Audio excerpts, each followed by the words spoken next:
Eurogols with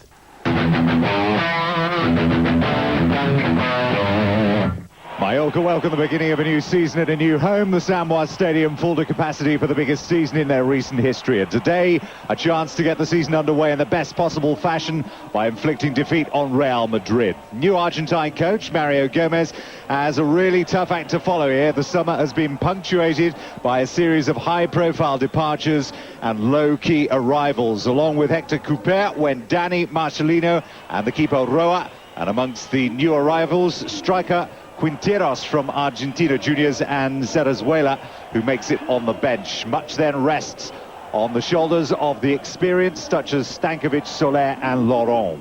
So what of Real Madrid then? And a manager that seems to have the words stopgap printed above his head. A host of major summer signings, including the record purchase of Anelka and Steve McManaman, both of whom are not Toshak buys. He does, though, have something to smile about.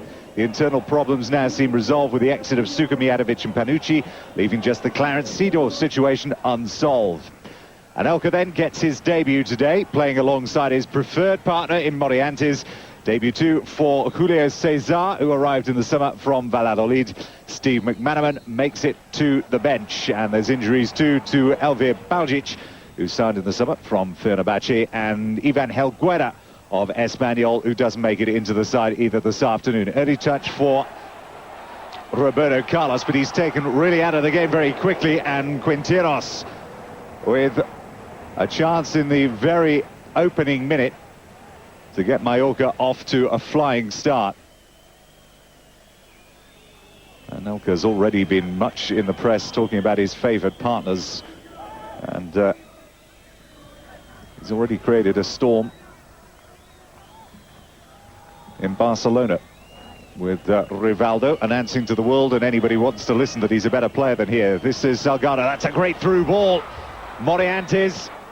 Anelka is on the edge of the 6-yard area. That's Raul with the first go, Raul with the second go. It looked like a handball.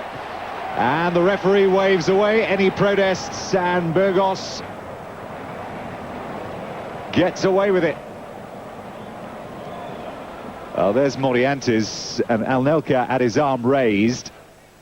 And Raul had two bites of the cherry, couldn't get it on either occasion. A definite look of handball. Here is Nicolas Anelka trying to run at Severio. Still going. Anelka gets a lucky band. Cesar in front. This is Raul looking to make space. Roberto Carlos. Raul making his way into the penalty area, but Raul was not needed as Roberto Carlos puts Burgos under pressure at his near post. Luckily for him, clear high and wide.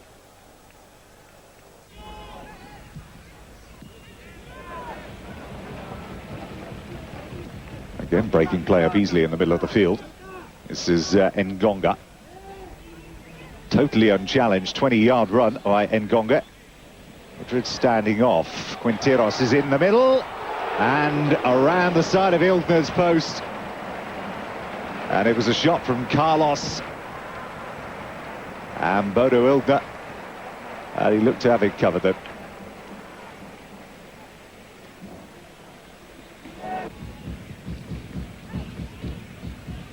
Quinteros enjoyed a really successful season with Argentina Juniors last season. Cesar, that's another defence-splitting pass, and Raul this time hits the post. He's still there. Another great opportunity for Real Madrid. Wonderful ball from Cesar. Severio! And again, Ilgner scrambling across his goal, had it covered. As the half-time whistle goes, and Real Madrid have had the better of the chances in this first half. Mallorca have created very little. No changes then at half-time. Steve McManaman still on the bench.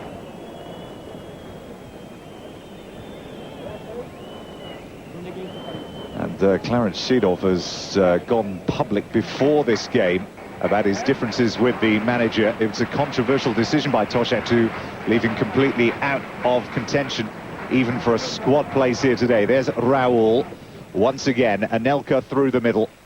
And Seedorf has announced to the press at half-time that he will be seeking talks with the board later on this week. He's available for around £15 million, that is, and is reportedly interesting a host of clubs, especially in Italy, notably Inter Milan. Now there's Anelka. First real chance for Anelka. Got away from his marker and rose unattended. Salgado and Julio Cesar have linked really well throughout the course of this game. That's going to be a penalty. Severio bringing down Morientes, and the referee in no doubt whatsoever. And you don't even need to look at that twice. A penalty for Real Madrid. And here comes Hierro, and a trailing leg of Burgos has saved the day for Mallorca. And he very rarely misses those, Fernando Hierro. Straight down the line, straight down the middle, and Burgos' trailing leg keeps it at 0-0. Stankovic is fouled. Not been in the game an awful lot. Quinteros goes barging through. That's going to be a goal for the number 8. That's Carlos. And Mallorca have the lead.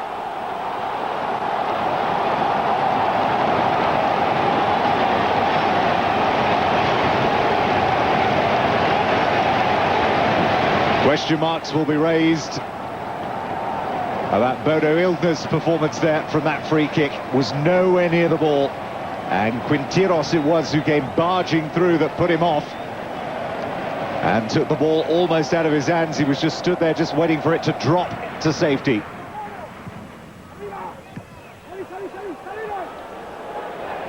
Roberto Carlos going on his own and almost spilt by Burgos in front of Raul. And looked as though it may have taken a deflection. It was just a wicked swerve on the ball. And substitutions then to be made. Steve McManaman makes his debut in the Primera Liga, with Real Madrid in need of some inspiration from somewhere, totally lacking in the middle of the field. It's been a pretty barren second half for Madrid so far. A long-range effort. Well, he's getting closer. Well, they lost one goalkeeper, Roa, to the cloth. And this one, Burgos, well, he reportedly prefers a bit of Metallica to Mallorca. And another substitution. Gabric for Quinteros receives a big round of applause. A positive opening by the Argentinian. And Gabric to with a bit more steel in the middle of the field. There's Redondo. And Juti is about to make his way on for Nicolas Anelka.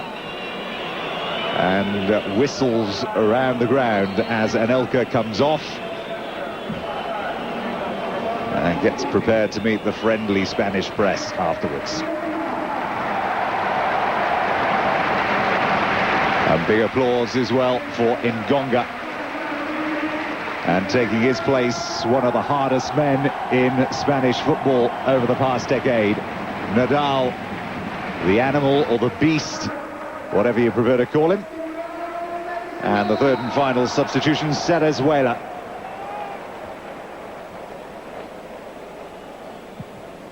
Another Argentine arrived from Lanús this summer.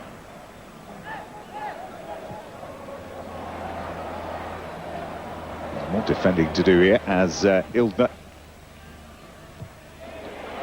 Well, again, not the best use of the ball by the German international keeper. And that's not a bad attempt on goal either. Once again, Carlos showing his ability from inside the penalty area. No problem with the power or the accuracy. That's the positioning this time, McManaman. That's a lovely ball through the middle, and it's the equalising goal. And it's been scored by Morientes, but it was made by the substitute, Steve McManaman. A lovely first-time ball by Steve McManaman. And certainly it was not an easy finish for Morientes. Kept his head, stayed cool, and Madrid are back in the game.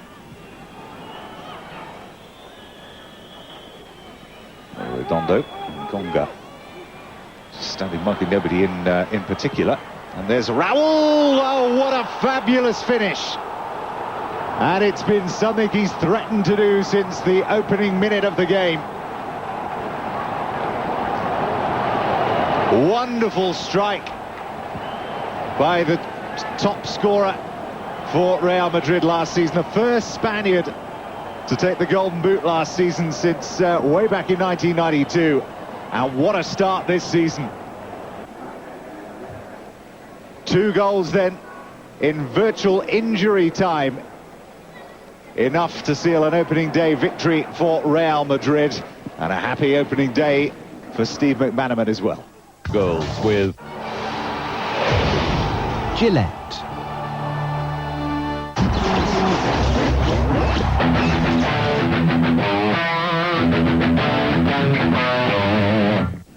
If Louis van Gaal and his Barcelona troops thought that this would be an easy contest against Zaragoza, they certainly were in for a surprise, because Barcelona had to wait till 75 minutes before they broke through against the stubborn Zaragoza defence with a goal from Luis Figo. Guardiola was the creator and Figo finished it off.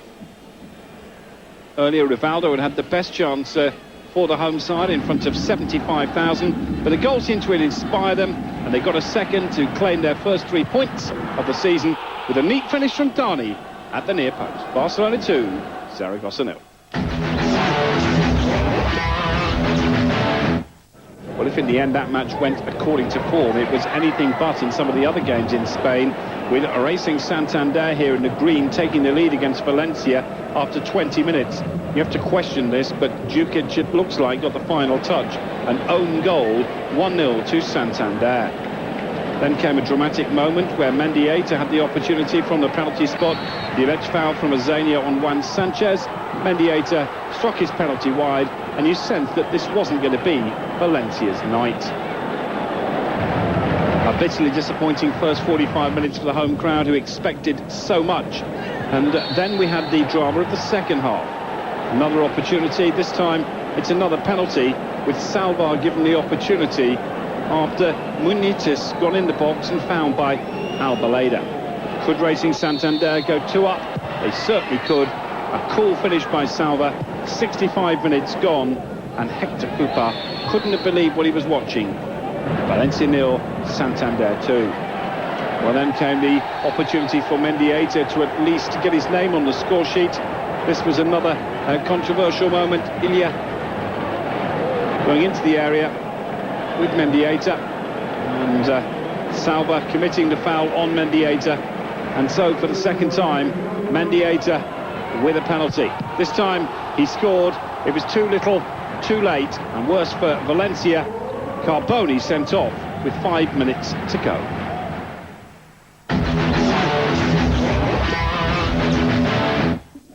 Deportivo at home to Alaves, and the home side in the blue and white suffered a shock reverse after just 15 minutes. Angel Morales with a great goal, really embarrassing Songo, but it was a sweet strike into the top right-hand corner. The big story of the day for Deportivo was the performance of Roy Mackay, coming in here to grab the equaliser after Paoletta was the provider after 32 minutes. Deportivo began to click. Mackay was having a good game. João Lima, with the aid of a deflection, made it 2-1 on 34 minutes. And just before the break, it was Paoletta again who was to be the provider for Roy Mackay to head it home. 3-1 at half-time, and Deportivo had a new striking star in Roy Mackay. Well, Mackay was to complete a memorable hat-trick when he went on a solo run. This time the finish was exquisite, And Deportivo had a new hero in the hat-trick man, Roy Mackay. Deportivo started with an impressive victory here against Alaves. 4-1 the final score. And hats off to Roy Mackay.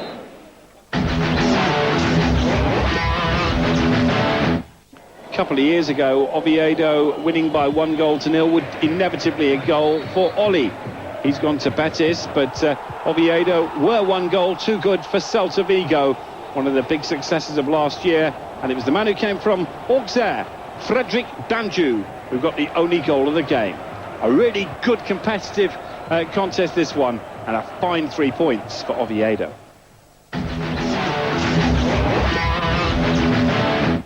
Atletico Madrid are regarded as many people's best outside bet for the championship this season. But after their disappointing home performance against Rayo Vallecano, Hernandez opening the scoring, one would have to say a mistake by Tony, giving him the opportunity as the ball came across. Hernandez with a free header, 1-0 Rayo Vallecano. Well, in this lesser of the Madrid derbies, it was the visitors, Rayo Vallecano, who secured the points with Juan Ferron getting the goal. Disappointment for Jimmy Floyd Hasselbank. Bitter disappointment, though, for Atletico Madrid and their followers. Rayo Vallecano winning 2-0.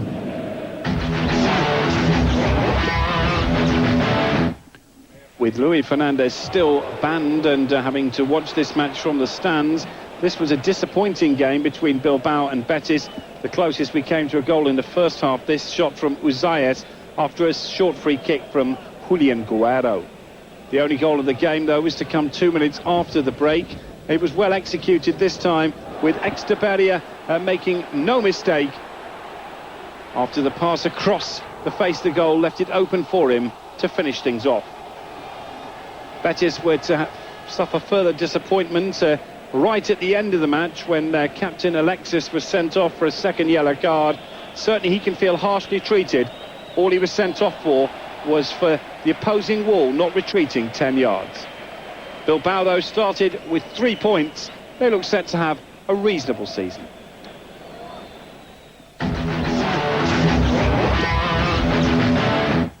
It's not just been the World Athletics Championships taking place in Seville this weekend, also this Primera clash between Seville and Real Sociedad. But after just 6 minutes, the home fans must have been disappointed to see their side go behind to a fierce strike from Francisco de Pedro.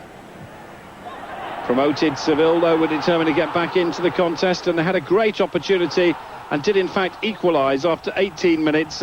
Juan Carlos taking the second opportunity as Oliveira, having initially hit the post with this effort, presenting him with the opportunity for Juan Carlos, who made no mistake, 1 each. A bit of controversy for the free kick scored by the Greek Vasilis Tassatis. He was only allowed to play after an appeal against his suspension for an accumulation of yellow cards last year. The Seville side delighted he did. 2-1 they led. But there was always going to be some drama in Spain this weekend and a controversial penalty. This time, though, the referee had no doubt. Martinena on Guerrero, and an opportunity for De Pedro 7 minutes after the break to grab an equaliser for Real Sociedad. The coolness of De Pedro had to be admired. It was a classic penalty. It was the equaliser for Sociedad, the final scoring action of the match. 2 each in Seville. Well, it's a good weekend for Real Madrid and for Barcelona. Real getting their 2 goals, as we saw in our match of the day. A real beauty of Vallecano. The big guns all drew in the first weekend in Portugal. Benfica...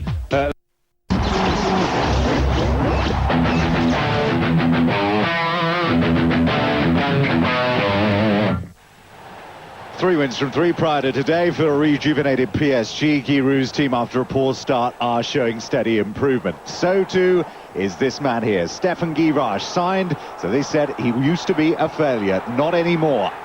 Rediscovered the type of form which had a queue of clubs halfway around the globe chasing his signature not that long ago. Ozair packed the midfield and defence and relied on the counter-attacks, and it very nearly paid off. 5 minutes before the end of time, Robert Ali Benabia was involved. Rodriguez sneaking in on the back post as the keeper was completely flummoxed by the flight of the ball, and 1-1 was how it stayed.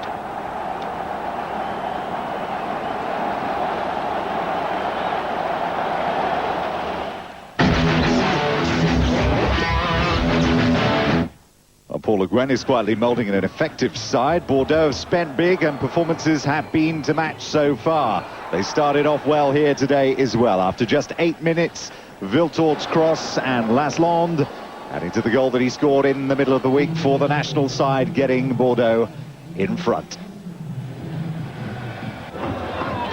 They took their foot off the gas, though, just a minute before the half-time interval. The equalising goal came. Arms raised for a possible offside.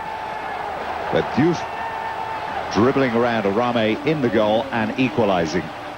Deserved equaliser it was, too.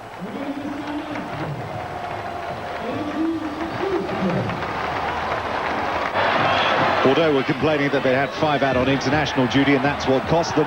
Well, that had a little helping hand in proceedings as well. An outrageous own goal. Leroux wanting to pass through to Nonda, but Saveljic touching the ball past his own goalkeeper. That's how it stayed. The last goal of the game after 52 minutes. Disappointing day for Bordeaux.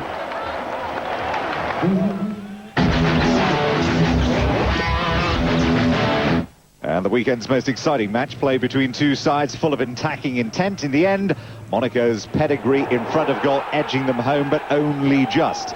Montpellier got off to the best possible start after just 28 minutes. Silvestri's ball and Sorlin opening the scoring.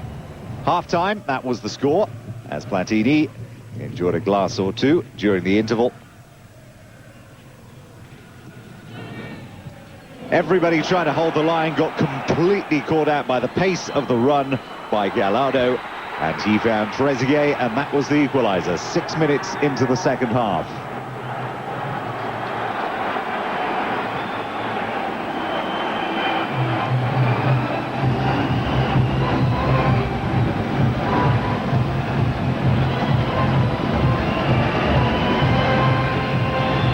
Seven minutes into the second half, an almost carbon copy situation.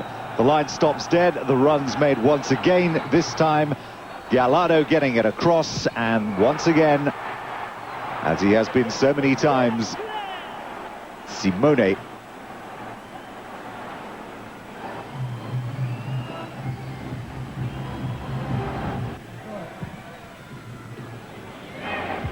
little sleeping being done, but what a spectacular finish that was by Maolida. Goal of the day perhaps on 75 minutes, but really should never have happened.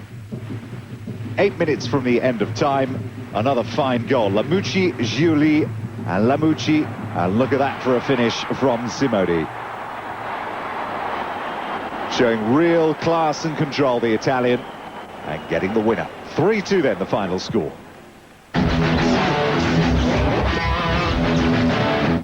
Well, we waited till 89 minutes. There was a red card for Merieux. Now, that's why he tripped the referee. He thought on purpose.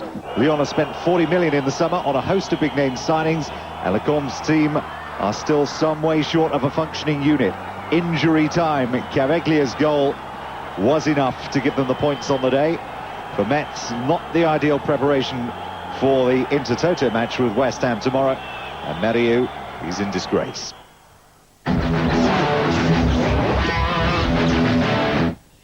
Saint-Etienne showed real fighting spirit last week in a thrilling 3-3 draw with Marseille. Headlines were devoured this week and predictions were reappraised. They got off to a poor start though here. Chiba, 25 minutes, and the home crowd was silent. Tony Cascarino had a goal disallowed as well, which would have been his third of the season. He's still banging them in. The day, though, would ultimately belong to this man here, the controversial Brazilian Alex. The coach didn't want to play him. The president said he plays. He played. He scored.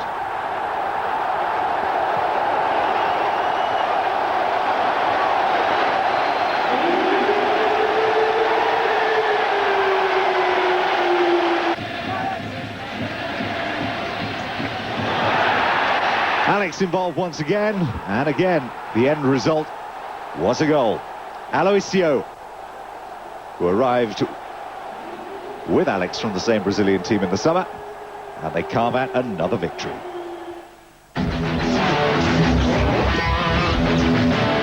Well, Well, plenty of mistakes on show at the Aman Cesari Stadium. Embarrassing moment number one was for the summer's big signing from Anderlecht, Dan Pedersen. Missed penalty, first one he's missed. 9 minutes gone. The opening goal came just 2 minutes later. And what a strike this was. They don't come much better than that from Loa. First goal in the first division for Loa. And enough to give them a lead at half-time. Into the second half, and 68 minutes gone, the equalising goal came. Long ball from Laurent. The goalkeeper Landreau can't get to the ball. And a perfectly timed lob nestles quite nicely in the back of the net. That looked to be all the action. Nothing looked to be coming from this, until that swift turn from Prince. 2-1. The final score.